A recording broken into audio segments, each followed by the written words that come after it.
شايف نفسك فين بعد 10 سنين؟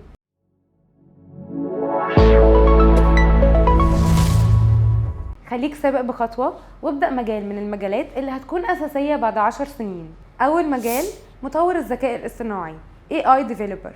الذكاء الاصطناعي AI Developer هو الشخص اللي بيشتغل على تصميم وتطوير الأنظمة واللي بتقدر تفكر أو تتعلم زي الإنسان باستخدام التكنولوجيا. يعني باختصار هو اللي بيخلي الأجهزة السمارت تقدر تاخد قرارات بناء على البيانات اللي عندها، زي الابليكيشنز اللي بتفهمك لما بتتكلم، زي جوجل اسيستنت في الاندرويد وسيري في الاي او اس، او اللي بتحلل البيانات وتديلك توقعات شبه دقيقة زي الابليكيشنز اللي بتتوقع الطقس.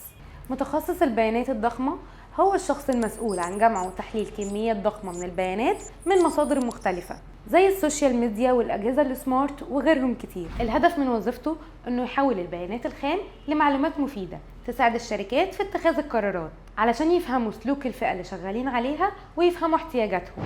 أول حاجة المتخصص بيعملها إنه بيجمع البيانات من مصادر مختلفة. يعني مثلا شركة زي أمازون عايزة تعرف إيه أكتر المنتجات اللي الناس بتشتريها، فالمتخصص بيجمع البيانات حوالين المبيعات والتقييمات. وتالت وظيفة معانا وهو مدير وسائل التواصل الاجتماعي سوشيال ميديا مانجر.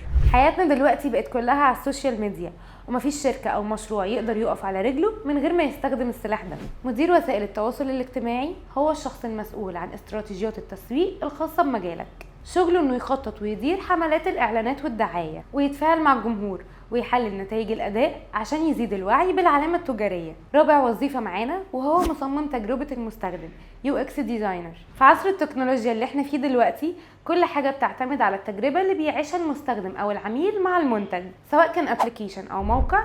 هنا بقى بيظهر دور مصمم تجربة المستخدم UX ديزاينر، وهو المسؤول على انه يتاكد ان العملاء يقدروا يستخدموا المنتج او الابليكيشن بسهوله من غير ما تواجههم اي مشكله.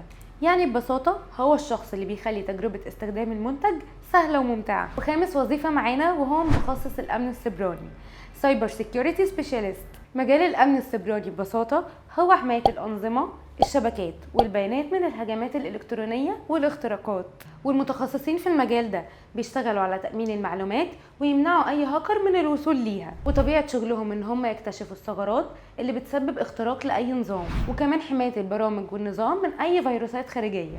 ودي كانت أهم 5 وظائف بتعكس التغيرات السريعة في عالم التكنولوجيا. استنونا كل جمعة في توب 5.